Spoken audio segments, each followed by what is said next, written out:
ආයුබෝවන් යාළුවනේ මගේ YouTube channel එකට සාදරයෙන් පිළිගන්නවා. අද මම ඔබට පෙන්වන්න යන්නේ මගේ ගෙවත්තේ මිරිස් වගාව ගැන. ඉතින් මේ තියෙන්නේ මගේ ගෙවත්තේ තියෙන එක් මිරිස් පැලයක් පමණයි. මිරිස් කියන්නේ ඕගොල්ලෝ ගොඩක් අය දන්නවා මිරිස් කියන්නේ අපේ දෛනික ආහාර වලට ඉතා වැදගත් භෝගයක් කියලා දන්නවා.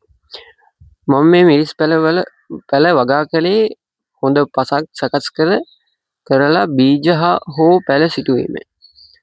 පැල හොඳින් වැඩෙන්න නම් නිතිපතා වතුර ලබා දීම හා වල් පැල ඇට ඉවත් කිරීම ඉතා වැදගත්. ඉතින් මේ වල් පැල ඇට තියෙනවා තාම. වල් පැල ටික අයින් කරන්න ඕනේ අද. මම අද තමයි ගොඩ කාලෙකට පස්සේ ආයේ එන්නේ.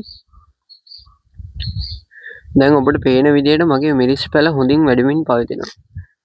මේ පැලේ ඕගොල්ලන්ට පේනවා මේ මිරිස් කරලුත් තියෙනවා මේ චූටි පැල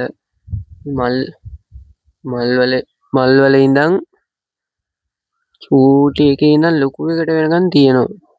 පේනවා ඇති.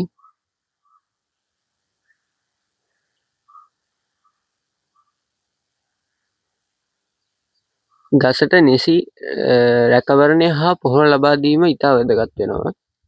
නැත්තම් ගහ මැරෙන්නත් පුළුවන්. අනික මේ ගස් වලට එක එක කෘමි සත්තු වෙනවා, කූඹි එනවා සමහර වෙලාවට. එතකොට අර සුදු පාට මකුළු වගේ අමුතු සත්තු జాතියක් ඉන්නවා. ඒගොල්ලන්ට එන්නේ නැති වෙන විදිහට සබන් කෑලි මේ සබන් පෙන වතුර භාවිතා කරන්න. ඉතින් මේකේ නම් මේ එක කොලයක් විතර කිල් වෙලා තියෙනවා ඔයගොල්ලෝ පේනවා. ඉතින් අනිත් කොළ වලට මුකුත් වෙලා නැහැ. ඉතින් මේ තියෙන්නේ මගේ අනිත් මිරිස් පැල. මේ තියෙන අනිත් මිරිස් පැල මේ තියෙන්නේ ඒ මිරිස් ගහේ ආපු ඵලයක්. මේ අනිත් චූටි පැල වල නම් තාම ඇවිල්ලා නැහැ. මේකෙත් තියෙනවා මිරිස් කරල්. ඉතින් යාළුවනේ ගෙවත්තක මිරිස් වගා කිරීමෙන් අපට නැවුම් මිරිස් ලබා ගන්න පුළුවන් කියලා ඔයගොල්ලෝ දන්නවා. වියදමත් අඩුයි. ඒ නිසා ඕගොල්ලොත් පුංචි ඉඩක් තිබෙනවා නම් මිරිස් වගාවක් ආරම්භ කරන්න.